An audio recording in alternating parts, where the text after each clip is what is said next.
Olá, seja muito bem-vindo, seja muito bem-vindo. Estamos começando mais uma edição do nosso Eleições 2024, onde nós vamos falar todo o contexto das eleições municipais, todo o contexto do pleito eleitoral que vai acontecer logo mais, agora em outubro. E um dos assuntos, que ficam em alta nesse período são as pesquisas eleitorais. E para falar sobre esse assunto, nós estamos recebendo aqui em nosso estúdio, o diretor do grupo GFC Comunicação, o senhor Elias Carvalho. Seja muito bem-vindo, Elias. Obrigado, Flavinho. E aquele que é especialista na área, o senhor Fábio Soares, que é o diretor do Instituto Solução, um instituto consolidado que já realiza pesquisa há mais de 20 anos e está aqui no mercado, e o diretor vai falar um pouco com a gente a respeito desse assunto. Seja muito bem-vindo, Fábio. Obrigado pela oportunidade de estar aqui com vocês, e falar um pouquinho do nosso trabalho. Obrigado também aí a quem está assistindo, quem tem um pouquinho de curiosidade nesse assunto. A gente vai estar explicando aqui para vocês, de maneira fácil e de fácil entendimento. Ok, então assim, você que está aí com a gente, não se esquece de se inscrever se você ainda não é inscrito, e ativar o sininho para receber as nossas notificações. E se você tem dúvida, por exemplo, para que serve uma pesquisa eleitoral, Fábio, a gente vai esclarecer isso agora com o Fábio. Para que serve realmente, Fábio, uma pesquisa eleitoral? A pesquisa é o retrato momentâneo, das eleições, para a gente saber como está o candidato.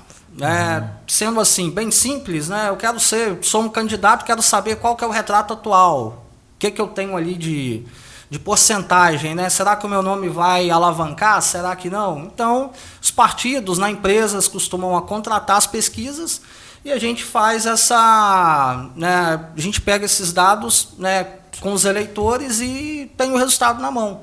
Quando a gente fala da pesquisa, a gente fala o retrato, você diz assim, você manda o pessoal para ir coletar os dados, para pesquisar. Aí você tem eleitor de 16 anos, de 20, de 30, de 50, de 70. Como é que é feito isso? Esse é um trabalho, porque quando o Instituto sério vai para a rua, ele vai com um plano amostral. Esse plano ele é todo calculado antes por nosso estatístico, pela nossa estatística, na verdade, a Miriam, que trabalha com a gente. E ela já me dá todo o plano. Então, quando eu desloco a nossa equipe para a rua, ela já sabe quem ela vai entrevistar. Perfil, 16 a 24 anos, 24 a 24 a 34 anos. Então, ela já me dá todo o mapa pronto para mim ir para a rua. Por isso que, por exemplo, numa população igual Cachoeiro e Itapemirim, a gente consegue ter um número aqui bem confiável com 400 entrevistas. Então, 400 eleitores, então, responde qual é a tendência hoje, daquela cidade. Eu não sei se você já deve ter acompanhado também, mas, por exemplo, o pessoal mede isso aí a nível Brasil com 1.200 entrevistas e quantos milhões de eleitores. Estão tudo dentro 2.000 entrevistas eu já vi, nacional, assim, 2.000, 1.800... mais ou menos, de 1.200 a 2.200 entrevistas, você tem um cenário nacional hoje na mão. Isso é a tal da estatística que o pessoal fala, Justamente, é feito um plano amostral. Então, quando o entrevistador ele vai para a rua, às vezes as pessoas pedem para ser entrevistado. Mas se ele não está dentro do perfil ali, o entrevistador ele não pode realizar aquela entrevista. Tá. Porque já é tudo mapeado, a gente já vem com essa numeração pronta para a rua, os coordenadores, os entrevistadores já têm todo o mapa na mão deles ali do que eles precisam. Se eu entendi bem, Flávio, eu acho que se a gente entende bem, é como se você pegasse 400 eleitores de uma cidade igual Cachoeiro, aí você vai pegar eleitores de todas as idades e também de todos os lugares. E aí essa amostra de eleitores ela reflete a realidade do número de pesquisa, no caso, daquele cenário político daquela cidade. Isso aí. Então é feito dessa forma, Por quê? As pessoas falam até hoje, o que o estatístico manda para a gente é zona urbana e zona rural. Então, por exemplo, eu poderia pegar toda essa amostragem ali no centro, só que ficaria ruim para a empresa pegar tudo em um determinado local. Então a gente procura pegar o máximo de locais ali, dentro da cidade, para a gente ter um resultado mais confiável. E isso aí que você fala de resultado confiável é importante, porque eu já ouvi, inclusive, algumas pessoas falando: a pesquisa ela é temerária porque foi feita no reduto eleitoral de determinado candidato. Então isso, na verdade, não existe, Não. O que acontece? No plano amostral, né, vem ali especificando para a gente, né, a questão da idade, né, quantas entrevistas ali eu tenho que pegar na zona urbana e zona rural. Sim. Então, por exemplo, nós aqui do Instituto, o que a gente faz? Pega aí um plano diretor municipal, e ali a gente vê as localidades. Então, quem vai trabalhar naquelas localidades ali é o Instituto. Entendi. O contratante, por exemplo, ele não tem esse mérito de escolher onde vai. Entendi. Né? Em uma pesquisa séria não tem como, senão acontece isso aí. Por quê? As pessoas se enganam muito, né, naquela questão, eu vou fazer um evento primeiro, depois eu vou contratar uma pesquisa para ir naquele local fazer. Né? Então, assim, para poder ter um retrato ali não oficial do momento, né? Entendi. Mas é dessa forma que a gente vai para a rua, é dessa forma que a gente trabalha e dessa forma que a gente, né, bastante tempo não erra, né? Às vezes que a gente errou o resultado de pesquisa aí, rapaz, foi outro fator. Entendi. Que mudou a eleição. Porque hoje o que muda a eleição, né, é dinheiro. Entendi. Né? O dinheiro hoje ele muda a estatística. Então, às vezes o Instituto fez o trabalho dele certo, mas naquele último sábado antes da eleição ali, rola um dinheiro, muda o número. Exato. Então não é o Instituto que está errado, né? Mas sim essa mudança do cenário repentino aí, né? Exatamente. E isso costuma mudar assim da noite para o dia. Quem acompanha a eleição sabe como é que funciona. E assim, Fábio, a gente sabe que quando as pesquisas elas são divulgadas devidamente, né, tem que haver um registro no TRE, né, isso, e isso também mostra a questão da credibilidade. Como é que é feito isso? Como é que vocês trabalham para poder estarem aptos a serem registrados lá no TRE? Então vamos lá, um médico hoje, para ele ter para ele atuar, ele precisa ter o CRM. Né? Então, além de fazer a faculdade, ele precisa ter o registro ali no CRM. Conselho, né? O conselho. No conselho. Né? Assim como o advogado, OAB. Nós também temos um conselho que fiscaliza o nosso trabalho. Nós temos o Conselho Regional de Estatística. O nosso, por exemplo, é responsável por Minas Gerais e Espírito Santo. Então, por exemplo, a primeira coisa eu tenho que ser registrado no conselho. Eu tenho que estar limpo com o conselho. E tudo que acontece, eles podem, né, as pessoas podem levar para o conselho. Aconteceu alguma coisa que é anormal. As pessoas buscam o conselho para fazer denúncia também da mesma forma. E o conselho ali vai estudar o caso ali para ver se realmente está acontecendo alguma coisa, né, ou não, com os resultados, com o trabalho daquele instituto. Né? Então, com o conselho, com o registro do conselho, né, o estatístico também tem esse registro lá.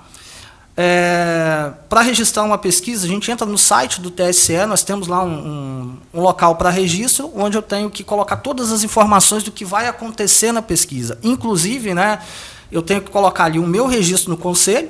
Sim. E tenho que falar ali um pouco. Ali eu tenho que apresentar o meu plano amostral. O que eu vou fazer na cidade? Quando eu vou entrevistar? Né, quando vai ser a data da coleta? Alguns institutos até trabalham de uma forma diferente. Nós aqui procuramos ser assim, mais claros possíveis, ali, mais transparentes. Por quê? Eu poderia muito bem realizar uma pesquisa hoje, sem o conhecimento da população em si, e divulgar ela na data que bem ali entendesse. Vamos colocar assim, vendi uma pesquisa para um candidato. Esse candidato está bem, olha, agora vamos registrar essa pesquisa. Eu poderia fazer dessa forma. Né? Mas a forma que a gente trabalha é o seguinte, a gente sempre coloca os dados antecipados no TSE. Sim. No TRE? No TRE, desculpa. A gente sempre coloca esses dados antecipados lá. Então a gente informa o dia que vai ocorrer. Por quê? Porque se a pessoa se sentiu ali... porque muitos candidatos, tá? Quando está com um número baixo na pesquisa, ele não acredita ali. Entendi. Então, o que ele quer fazer? Ele quer, às vezes, impugnar uma pesquisa, ele quer... Né? Então, como a gente já esclarece tudo ali, ele pode ir para a rua e pode ver que realmente aquela pesquisa está acontecendo. E pesquisa é o seguinte também, a pessoa começou a fazer entrevista na rua, daqui a pouco a cidade inteira já sabe que tem equipe de pesquisa no mercado, local, né? No local. E aquela pessoa que às vezes a gente vê, às vezes está o pessoal trabalhando na cidade, aí chega 10, 15 em volta da pessoa e quer ser entrevistado. Como é que lida com isso? Então, os nossos entrevistadores, eles são treinados da seguinte forma. Como eles têm o plano amostral na mão, eles sabem ali o perfil que ele precisa. igual o IBGE hoje, ele vai lá procurando aquelas pessoas específicas, né? Para determinado... Sexo, daquela idade e tal. Religião. Então, por exemplo, chega 15 pessoas ali. Tem pessoas que não estão muito ligadas à política. Então, se eu falo o seguinte, Elias, eu votaria em você como candidato. Isso aí, essa pergunta ela é bem interessante, porque muitos candidatos falam assim, rapaz, eu fui para a rua fazer campanha, todo mundo falou que vota em mim. Por quê? Se a pessoa chega perto de você, é seu amigo, seu conhecido, você vai falar que não vota nela?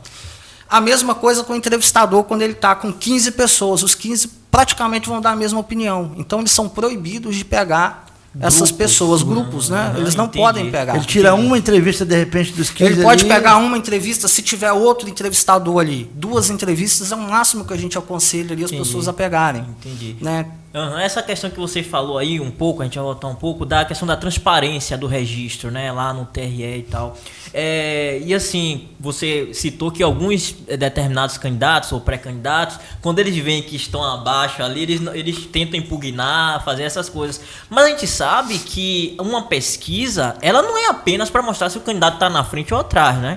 A pesquisa também pode ser usada por determinados pré-candidatos, tanto a vereador quanto a prefeito, para poder tomar decisões estratégicas, não é isso, Fábio? Porque ali você mensura a religião, o público que ele está melhor, está menor, não é assim? Isso, você tem a avaliação do governo. Sim. Né? Então, por exemplo, a pesquisa hoje você trabalha... Eu sempre falo, né, com os candidatos, eu não tenho pretensão política, tá? Acho que não tem nem voto para isso, mas se eu fosse um prefeito hoje eu não trabalharia sem a pesquisa de mercado e opinião pública.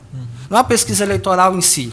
Mas, por exemplo, os prefeitos mesmo falam, eu estou bem aqui no terceiro mês, 1 ano de mandato. Cara, eu, como prefeito, eu avaliaria, né, a minha prefeitura, a minha administração ali, de 3 em 3 meses. Porque ficaria mais fácil futuramente na eleição. Mas agora, na sua pergunta, a pesquisa ela é um mapa. Né? Se você souber trabalhar com ela ali, né, você vai na dor.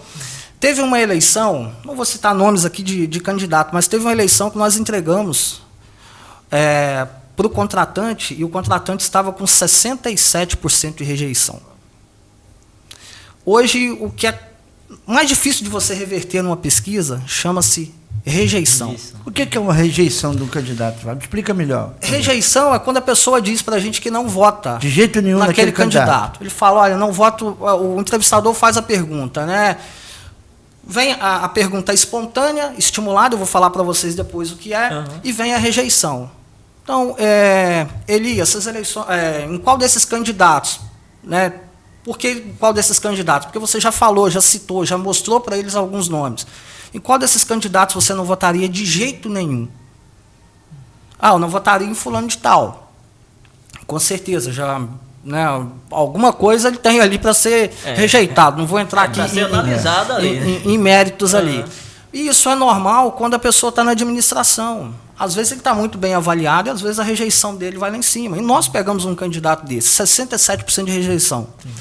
Quando eu entreguei a pesquisa ao contratante, ele olhou e falou assim, rapaz, a rejeição tá ruim. Mas nós analisamos as localidades, nós olhamos as necessidades da localidade. E aí, o que o pessoal estava pedindo muito? Calçamento. Não é por que você rejeita ali? Né? Ali você consegue. Qual o ponto negativo do prefeito? Não calçou a rua lá do camarada. Não calçou a rua, tal. Meu irmão, o que eles fizeram? Começaram a colocar, não calçaram as ruas, mas começaram a colocar blocos espalhado para tudo quanto é canto. Isso há um mês da eleição? Um pouco antes ali, 2 meses. 2 meses antes da eleição. Colocar ali, botou aquele monte de bloco num monte de rua que... E nós começamos ali a medir. Isso aí fez com que o candidato, com que os eleitores, né, até confiasse. O cara agora vai calçar minha rua. Então ele acabou virando, né? Ele conseguiu tirar a rejeição? Conseguiu tirar a rejeição e conseguiu ser eleito. E ele calçou? Calçou boa parte depois, ele cumpriu. Ele calçou. E isso graças ao estudo que ele fez. Pois quando eu entreguei quando eu entreguei a pesquisa, né, eu fui com aquela cara também, por quê? Porque você, quando entrega um resultado negativo, é você que está errado. A maioria dos contratantes acham que é você que... Então é o seguinte, o que essa pessoa pegou? Não foi o próprio candidato, tá? mas a pessoa que estava à frente da campanha, ela fez ali, nós juntos, né, fizemos uma análise de toda a pesquisa. Né, e ele começou ali a gostar daqueles números. Falei, pronto, ganhamos a eleição. E eu, assim, sem entender muita coisa no início, né, que isso aí aconteceu lá no início, quando a gente estava começando a pegar alguns serviços, e falei assim, mas como assim, cara? Olha a rejeição aí, a rejeição do seu candidato e tal. Eu falei, não, mas através disso... Né, e aí a gente começou a fazer análise ali dentro da pesquisa. Por quê? Porque não é só, você não vai medir ali só o voto, você tem várias outras coisas, né, outros detalhes que você consegue medir e que você consegue entregar, e através do seu resultado, do seu relatório, né, a equipe de campanha consegue traçar estratégias. Exatamente. Né, então, hoje é fundamental também a pesquisa em uma eleição. Né, seja ela de consumo interno, que existem as pesquisas para consumo interno, essas pesquisas não são registradas e não podem ser divulgadas. E as pesquisas registradas, né? Entendi. E assim, aí é mais para quem as equipes de campanha, de marketing, até mesmo os próprios pré-candidatos a vereador ou prefeito, ficar atento a essas questões, porque às vezes fica tão focado ali no número, não, eu quero estar na frente. A pesquisa, na verdade, é para entender o que você pode melhorar para poder chegar na frente, né? E aí, nesse sentido, a gente sabe que existem dois tipos, né, de mensuração. Tem ali a qualitativa e a quantitativa, não é isso? Isso. Como é que é feito essa avaliação? Como é que vocês diferenciam isso da qualitativa e a quantitativa? Então, a quantitativa, né, é a mais usada hoje, né? Porque eu já tenho ali as quantidades, já tenho um questionário fechado, ela é uma pesquisa mais rápida. Né? Então, ela é muito mais fácil de você desenvolver. A qualitativa, ela já vai levar um pouco mais de tempo. Você já tem algumas questões abertas, de você entrar ali na questão saúde, por exemplo. Qual o problema que está na saúde? Às vezes o problema para você é um, para ele é outro. Então, é feito um estudo mais aprofundado. Tem várias formas de você fazer uma entrevista qualitativa. Tem entrevista qualitativa que você seleciona um grupo dentro da cidade, né, um grupo que o estatístico também ele vai montar um plano ali para você, e através desse grupo de 10, 12 pessoas, você também consegue mapear o município inteiro. A qualitativa hoje, ela também é uma ferramenta fantástica para se trabalhar, mas pouco usada, pouco explorada. E ela é bem mais cara também. É bem mais cara, mas o nível de estudo dela também é um nível... Nessa questão aí, a qualitativa hoje é para uma prefeitura. Sim. Né? Então, por exemplo, poxa, o pessoal está falando que eu estou ruim aqui, os eleitores, os munícipes aí estão dizendo que eu estou ruim aqui nessa área. Na área de educação. Mas o que está ruim na educação? Ali eu consegui ver que é educação. Mas aí eu preciso aprofundar um pouco mais para me saber o que está acontecendo ali naquele naquela determinada área. E através da quali, né, a gente consegue fazer todo o estudo e identificar o problema. Saber precisamente ali onde está a dor, o que está causando, né, a dor. Entendi. Né? E a estimulada, a quantitativa hoje é a mais usada, que a gente vê aí, na maioria dos institutos fazem essa pesquisa aí, porque ela é mais simples, mas também muito precisa. Fábio, só uma curiosidade aqui, Elias, que eu estava lendo uma vez, em campanhas passadas, eu tive acesso a uma pesquisa, né? E aí nesse ponto de qualitativa, teve uma pesquisa, eu até achei engraçado, que ela fazia o comparativo da imagem do candidato com animais. E assim, uma dessas pesquisas tinha lá um determinado candidato que ele era visto pela população como o candidato pavão. Porque ele gostava de se amostrar, sabe? Então, assim, o outro era visto como leão, né? Eu falei, cara, que bacana, como uma pesquisa, né, consegue dar essa dimensão da coisa, né? E isso termina aqui impactando, muitas vezes, no comportamento do candidato numa campanha, né? Com certeza. Aí, por exemplo, você citou isso agora. Aí, fala, pô, o que tem a ver uma coisa com outra? Né? Mas é um estudo ali aprofundado, onde... Né, porque a aparência hoje, ela engana bastante. Sim, exatamente. Né? Então, essa questão do candidato pavão, será por quê, né? Exatamente. Então, rapaz, você já imaginou se o eleitor começar a dar apelido aos candidatos? Pois é. Você já imaginou? Cachorro Itapimirim, por exemplo, como é que seria isso? Tem vários. Né? Como é que você botaria o nome de bicho nos candidatos aqui? Hein? Pois é. Rapaz, isso tá... Pois é, já tem um monte aí, tá? Tem um monte. Mas, Fabinho, brincadeiras à parte, assim, essa coisa de pesquisa é muito bom, porque tem um dito que diz, né, os números não mentem. E, assim, eu acredito muito em números, sabe? Em estatística eu levo muito a sério. Apesar de que alguns institutos, ultimamente, aí, vêm sendo descredibilizados e tal, por não fazer esse trabalho sério, como você está mostrando aqui, transparente, né? E, nesse sentido... nesse contexto, né, de trabalho transparente, de metodologia de pesquisa, a gente sempre, quando vê lá um veículo divulgando, a gente vê que ele sempre divulga lá, pela estimulada, o candidato X teve X%, mas na espontânea teve Z, né, Z 10%, 30%. Os números, eles diferenciam a depender da metodologia que é utilizada. Eu queria, assim, que você explicasse pra gente o que são essas metodologias, né? Espontânea e estimulada. Por exemplo, o nosso questionário é um questionário padrão. Tem algumas perguntas que obrigatoriamente eu tenho que fazer. Né? São 5 perguntas ali: sexo, escolaridade, renda, religião e a idade. Né? Eu preciso coletar isso aí do entrevistador, até mesmo para me estudar o perfil dele, né? Sim. E aí vem, na nossa sequência, geralmente vem ali, espontânea, estimulada, rejeição. O que é espontânea?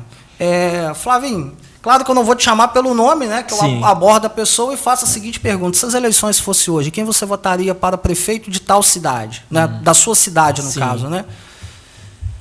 Aí, se você falar comigo, eu votaria no candidato A. Beleza, você me respondeu espontaneamente, eu não precisei te apresentar um disco. É o que está na memória do eleitor. Está na memória do eleitor. Isso aí, para você reverter, pode acontecer reversão? Pode. Sim. Mas é um voto mais difícil de você mudar ele, porque ele já está na cabeça. Então, o candidato mais tradicional, ele leva essa vantagem, então. Por exemplo, o candidato que é candidato há 40 anos, 50 anos, com aquele mesmo nome, ele já está na memória do eleitor, ele nessa reta inicial, nesse início, então ele leva vantagem. Então, nessa espontânea. Com certeza, está na memória do eleitor. Está na memória. Então, por exemplo, já aconteceu fatos de candidatos começarem muito bem uma eleição, né, sendo lembrados ali na espontânea, e depois, quando surgem outros candidatos, ele tem uma queda. Eu ia falar isso aqui. A gente teve 2 exemplos na eleição nacional, de governador passada, que foi o juiz Witzel, do Rio de Janeiro, e o Zema, que começaram com 2%, 3%, e ganharam a eleição.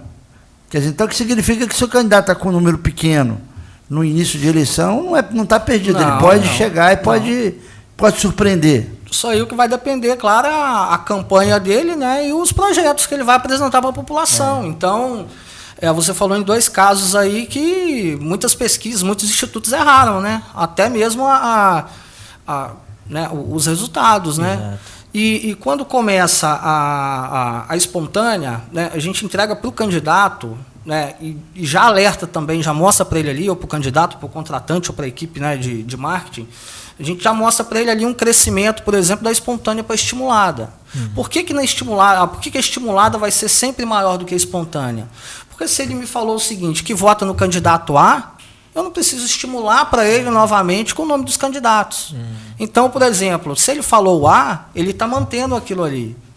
Né? Então, se ele fala para mim, olha, eu não sei, né? Porque tem pessoas que estão ligadas à eleição. Sim. Tem outras que não. Mas não pode acontecer, por exemplo, se o eleitor... Você fez a espontânea, né? O eleitor, por eleitor. Aí você pegou a espontânea e perguntou, ele vai falar, eu voto no fulano, que é aquele nome que está na cabeça dele. Aí, ao demonstrar a lista de candidatos, ele não pode olhar em um candidato que ele se assemelha, um candidato que ele, vamos dizer, que ele goste, e falar, não, esse aí também está candidato, então eu voto nesse aqui. Ele não pode mudar esse voto entre a espontânea... Pode acontecer. Raramente acontece, mas pode acontecer. Né? Quando você apresenta uma lista, aí também vai do instituto, porque tem instituto que trabalha da seguinte forma, você já falou um nome, eu já coletei aquele nome ali, fechou. Maravilha, fechou. Tem outros que apresentam. Nós, por exemplo, temos um disco com o nome dos candidatos. Já me fizeram a pergunta, mas por que vocês usam disco? Porque disco não tem a posição. Você pode colocar 10 candidatos ali, quando você todos entrega... Todos eles vão ser iguais, todos eles estão no mesmo tamanho. Uma posição ali. Então, ali ele pode ver o candidato X falando, né? Mas o fulano de tal é candidato, eu não sabia.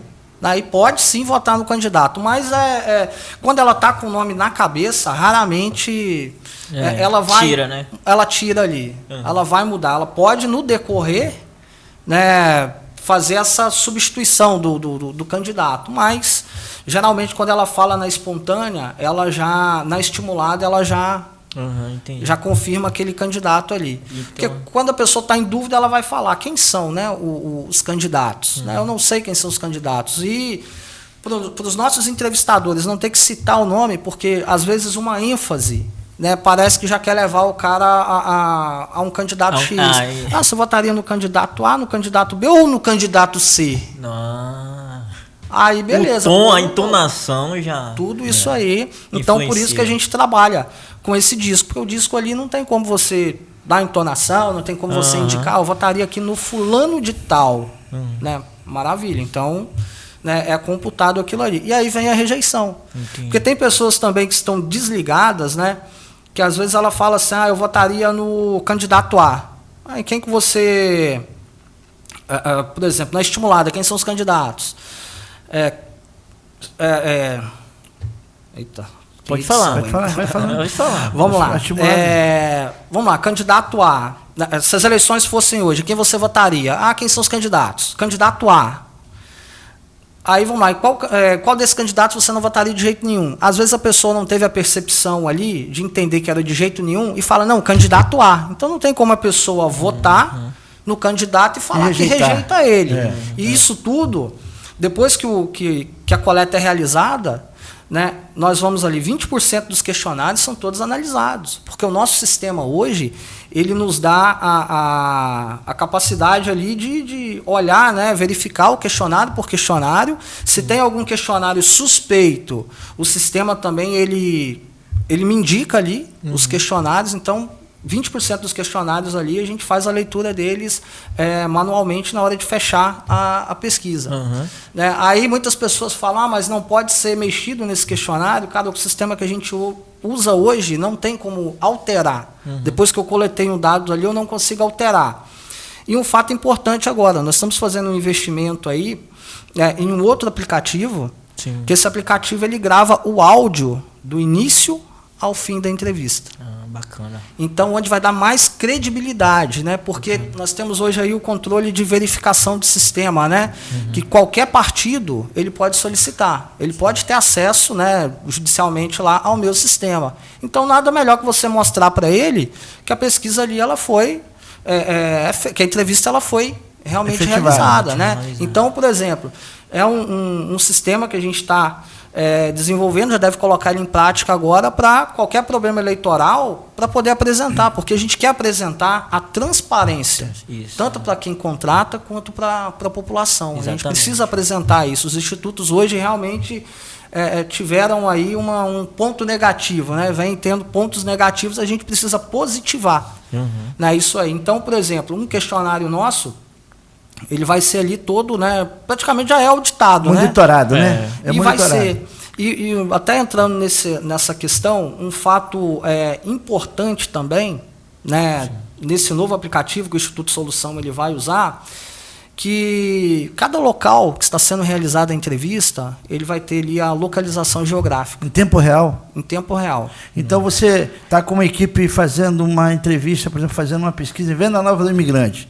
E a base está em Cachoeiro de Itapemirim. A base ela sabe onde cada entrevistador está. Cada entrevistador está. E isso aí para saber também se o entrevistador teve naquela localidade ou não. Caramba, e isso dá dá confiabilidade. Uma confiabilidade muito grande, né? Uma precisão, né? Em relação a isso. E uma outra coisa também, né? Que a gente está colocando aí para estudo. Imagina só o candidato, porque a maioria dos candidatos, né? Dos partidos, enfim, quando eles contratam uma pesquisa, o que eles ficam ligando para a gente de meia em meia hora? Sim. Você tem uma prévia do resultado? Você tem uma prévia do resultado? Você tem uma prévia do resultado? Com esse sistema... cara, com esse novo sistema, o candidato ele vai receber um link. Ele recebendo esse link, ele vai acompanhar o nosso resultado em tempo real. Cara...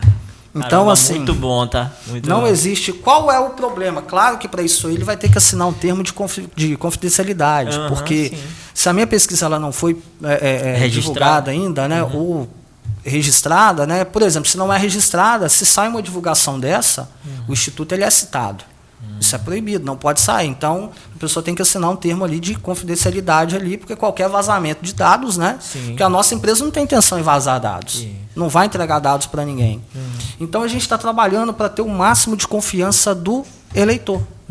Entendi. Do eleitor e também assim, quem for contratar, né, tem ali a possibilidade de antecipar os resultados e já começar a trabalhar naquilo, né? Eu já vi a equipe de campanha, de marketing, trabalhar em tempo real mesmo, sabe? Recebeu hoje o mapa, né? Por exemplo, o contrator recebeu e aí falou, caramba, se eu tivesse esses dados aqui antes, a gente já poderia, na próxima ação, já ter feito isso, né? Então, essa tecnologia aí também é importante, eu vejo, né, eu percebo que, assim, para a própria equipe de marketing do pré-candidato ou do candidato, já começar a antecipar algumas ações para melhorar, né, potencializar na campanha. A gente é bom frisar que o nosso grupo de comunicação, ele está contratando o Instituto Solução e ele faz pesquisa, já tem o hábito de publicar pesquisa desde o início dele, desde a fundação. Sim. A gente começou aí, tem 20 anos, e desde o início do nosso jornal, ainda Folha do Caparaó, nós tínhamos esse hábito de publicar. E a gente tem acertado, o índice de acerto é muito grande, beira aí 97%, 98% de acerto nas eleições. Sim. E aí vai a credibilidade, porque o aquinoticias.com, ele trabalha hoje em todo o sul do estado, né? Todo o sul do estado, e também já começa a entrar hoje na Grande Vitória. Sim. Então é provável que a gente faça as pesquisas do sul do Espírito Santo, né? Que a gente publique, né? As pesquisas do sul do Espírito Santo e publique, inclusive, alguma coisa da Grande Vitória também, nesse período eleitoral, né? Isso mostra como o grupo ele está presente na vida política dos municípios, que é na política que as coisas acontecem. E assim, Elias, a gente sabe que, apesar de você ter dito, né, que os institutos hoje precisam se reposicionar, né, porque por conta de algumas práticas, algumas pessoas descredibilizaram, mas assim, institutos sérios, por exemplo, como o Solução, e as pesquisas que vêm sendo divulgadas ao longo desse tempo, elas têm contribuído de forma significativa, não só para o candidato que contrata, né? No caso, a equipe de marketing que contrata, mas principalmente para o eleitor tomar a decisão dele. Porque quando a gente lê uma pesquisa que um grupo de comunicação divulga, ali a gente vê que tem lá o eleitorado que é evangélico, o eleitorado que é católico, o eleitorado que é candomblecista, umbandista. Então, assim, o eleitorado de classe média, né? Classe baixa. Então, essas questões terminam ajudando também o eleitor, ele tomar a decisão dele. Então, assim, é importante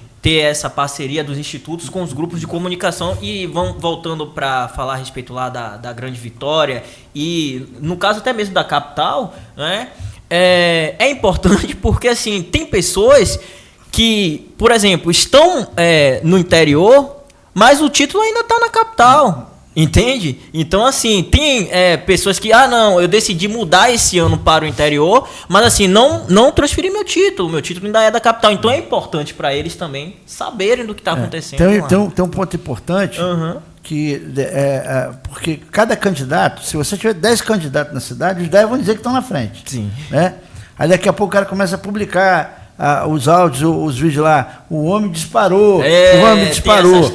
Aí chega o Instituto de Pesquisa e mostra a realidade, aí aquele candidato que diz que disparou, mas está lá embaixo, já mostra para o eleitor que ele é mentiroso. Mentiroso, exatamente. E aí o eleitor já começa a olhar ele com desconfiança. Exatamente. Por isso a importância da publicação. A publicação ela é muito importante para desmentir o mentiroso, o candidato mentiroso, que se já está mentindo no período eleitoral, provavelmente vai ser um mentiroso durante o mandato. Então já é um grau de definição do eleitor, por isso que o veículo publica de uma forma de depurar, de mostrar ao eleitor, né, que ali você tem o candidato realmente que está tendo a preferência do eleitor naquele momento, é o retrato daquele momento, né, Fábio? E depois é o outro candidato que está lá que vai defender o seu programa de governo, pode virar a eleição, pode ganhar a eleição. Já falamos aqui de candidato que começou com 2%, com 3% e ganhou a eleição. Nós tínhamos há pouco tempo aqui em Castelo, 2 candidatos muito fortes disputando a eleição, mas muito fortes, já com nome tradicional. E veio um com a charangazinha para lá e para cá, com a bandeirinha de lá e para cá, e ganhou a eleição. Exatamente. Então tem N histórias. O coronel lá em Una também ganhou, na época ganhou a eleição também muito disputada, também não tinha voto, praticamente nenhum ganhou. Então você tem N histórias contando isso. Então isso acontece. E o Instituto, em parceria com o Portal de Notícias, com o veículo de comunicação, vem para mostrar ao eleitor como é que está o cenário naquele momento, naquela cidade. Falando nessa questão de mostrar como está o cenário, algumas pesquisas, quando elas são divulgadas, é possível que a população veja ali, apesar de X candidato estar na frente, ainda tem X% de pessoas indecisas. Né? O que seriam esses indecisos, Fábio? E assim, o branco e nulo, não é? Como é que é feita essa mensuração e de que forma esse ponto da pesquisa, né, termina sendo determinante também no... Então, eu não sei se você já ouviu, né, esse ditado. Tem pessoas que falam assim: eu não vou perder meu voto, eu vou votar em quem está ganhando, né? Não quer saber como está a situação. Sim. Mas o que acontece com essa questão dos indecisos? Muitas pessoas realmente não estão lidando na política, ainda não definiu ainda o seu voto. Para quem que vai? Né? Ainda não... Por exemplo, né, uma certa parte da população é mais ligada, mais voltado para a política. Todos nós sabemos que a política hoje é muito importante na nossa vida. Sim. Mas tem pessoas que estão mais tranquilas. Então, às vezes você vai fazer uma entrevista, a pessoa fala lá: olha, eu estou indeciso ainda, não sei quem eu vou votar. Pode ser que ela não tenha candidato, pode ser que ela está em 2 ou 3 opções. Né? Então a gente marca ali indeciso, mas esses votos de indeciso ele pode ir para algum lugar. Brancos e nulos, a pessoa já não gostou daquela lista ali. Ela já demonstra para você: olha, branco eu votaria nulo, vou votar nulo, eu não tenho candidato. Pode mudar também? Pode, né? Porque até a trajetória dele responder uma pesquisa aí para a urna, né? Mesmo que seja no dia anterior, né? O cara pode pensar ali e dar o voto para alguém. Mas então a questão dos votos indecisos, né? Ele pode virar também uma eleição. Né? Dependendo da margem que tiver ali, a pessoa pode trabalhar os votos indecisos. Né? Em vez de buscar o voto de outro candidato, né? Vai buscar os votos indecisos que está no mercado aberto. Mostra a proposta, apresenta a proposta. Né? E mostra o plano de governo. Né? E talvez vai conseguir trazer essas pessoas. Né? E o legal da pesquisa é que ela te dá quantos % da população ali está indecisa, quantos delas são do sexo masculino, quantas do sexo feminino, qual a idade, o que eu preciso fazer para trazer aquela pessoa de tal idade. Por exemplo, os jovens com 16 anos a gente já tem entrevista, já tem coleta de entrevista. Então, bacana. É um mapa que ele tem na mão. Bacana. A gente já está finalizando, né, Elias? Mas assim, tem uma curiosidade, Fábio, e eu queria saber, assim, você enquanto especialista, o dia em que é feita a pesquisa, ela pode ter resultados diferentes, né? Porque assim, às vezes o horário também, né? Porque às vezes assim, o entrevistado ele pode ir em uma casa pela manhã e ali ele vai encontrar um perfil de eleitor. E se ele for num outro horário, vai encontrar um outro perfil, né? Um que trabalha, outro que não trabalha. Vocês têm esse contexto também? Isso é determinante? Como é? Então, o que acontece? O nosso plano amostral, o trabalho que é feito na retaguarda, né? Ele já me entrega tudo pronto ali, no que eu tenho que ir. Por exemplo, se eu vou bater na sua casa para fazer uma entrevista, às vezes cheguei na localidade, preciso bater, realmente importa para falar com o eleitor. Se você não é o meu perfil ali que eu estou buscando no momento, eu não vou entrevistar.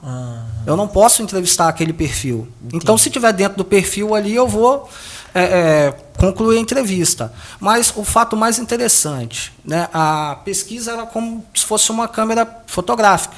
Sim. Ela vai tirar o retrato ali do momento. Né, mas pode errar? Pode. Nós temos lá tanto ainda, né, a margem de erro. Né? Sim, nós temos hoje a margem de erro, o índice de confiabilidade da pesquisa. O que é o índice de confiabilidade de 95%? Dizendo que se 95 vezes eu for fazer, ela vai dar o mesmo resultado. Né?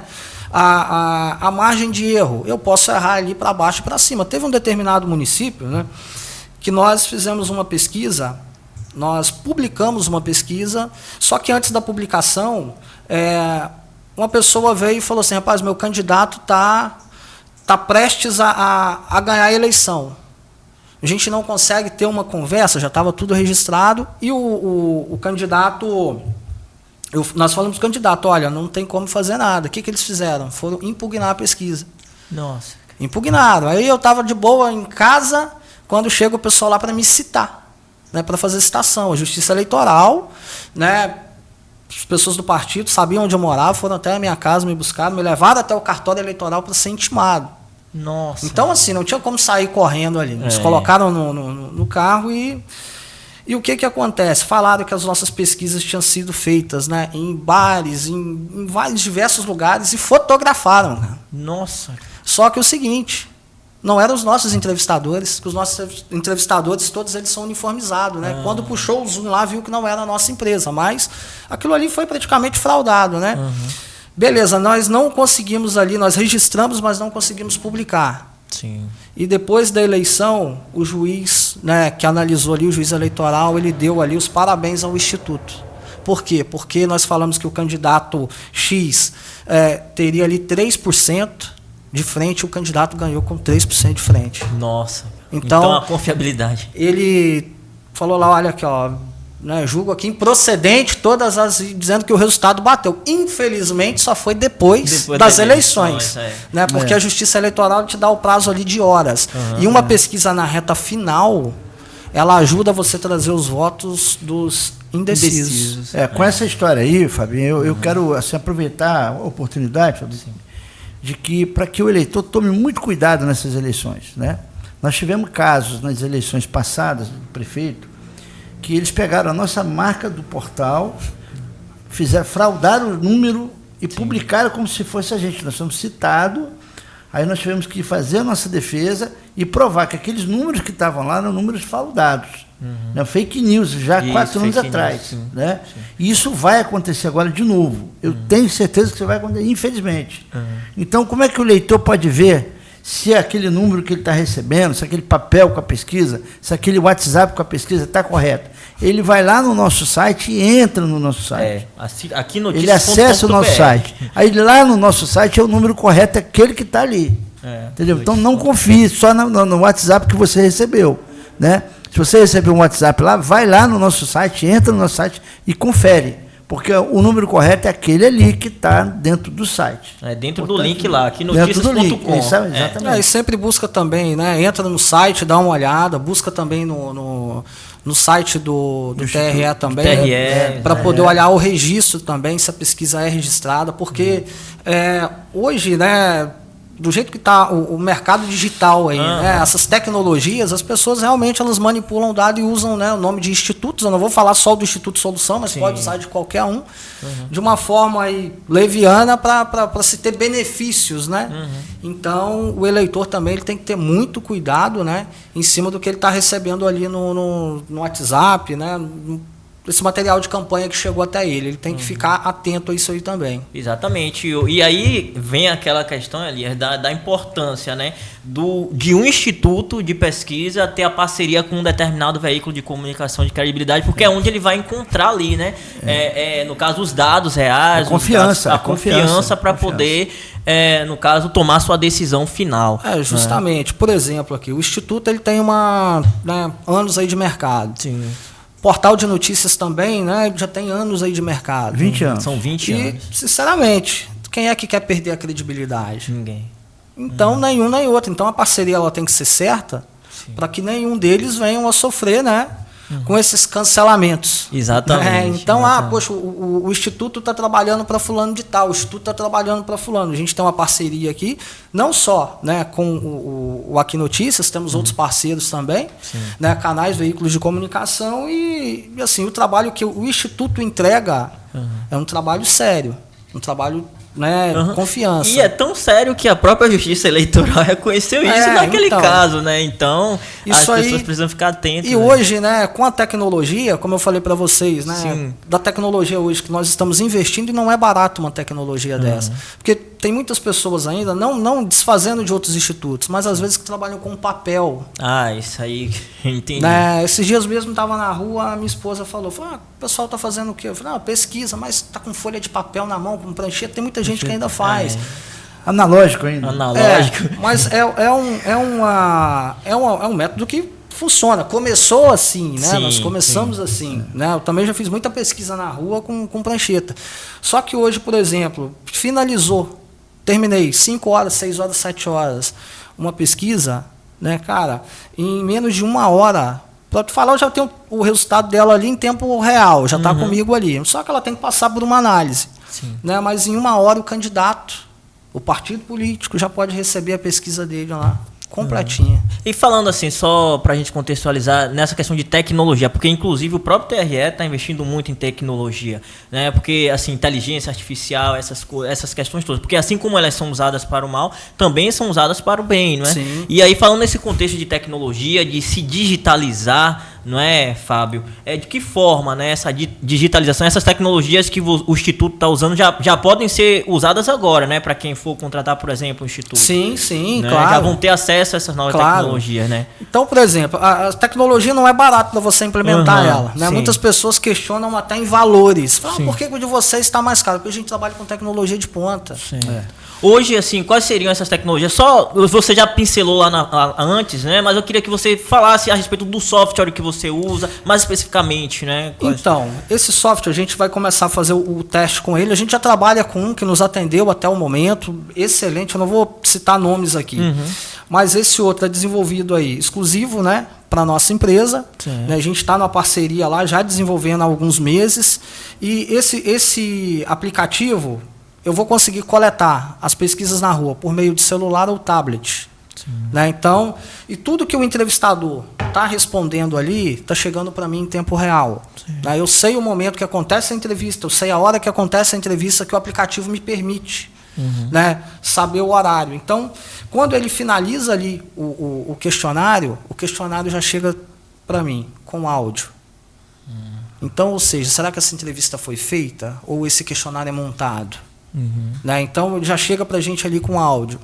Ele já chega ali com diversos ali, diversas confirmações que aquele questionário foi realmente feito. Outra questão, onde foi feita essa entrevista? Cara, ele me manda geolocalização. Quando eu fiz o teste, cara, eu fiquei assim, impressionado, que o rapaz pediu para mim fazer um questionário de teste, apareceu lá o meu endereço, cara. Só não apareceu o número do meu apartamento, mas estava lá o endereço certinho, cara. Então, assim, não tem erro. Né? E a questão para o candidato é ele ter a possibilidade de acompanhar também em tempo real através de um link. Cara, imagina só, eu até agora, pode ser que todos trabalham com essa tecnologia, né? Mas eu ainda não vi. Né? Então, a tecnologia é fantástica. A pessoa com o celular ali na mão, ele está acompanhando tudo que está acontecendo. Né? Então, isso aí diminui o quê? Isso aí acelera ali, né? Você tem uma confiabilidade, né? Maior, sim. E você tem uma maior confiabilidade e você tem ali, acelera a sua apuração, você não precisa perder muito tempo para apurar ali. Sim. E o cara na mão ali, ele acompanha em tempo real. Né? Então, ou seja, ele tem o resultado dele ali né, no final. E depois só é feito a análise. Mas pode mudar alguma coisa?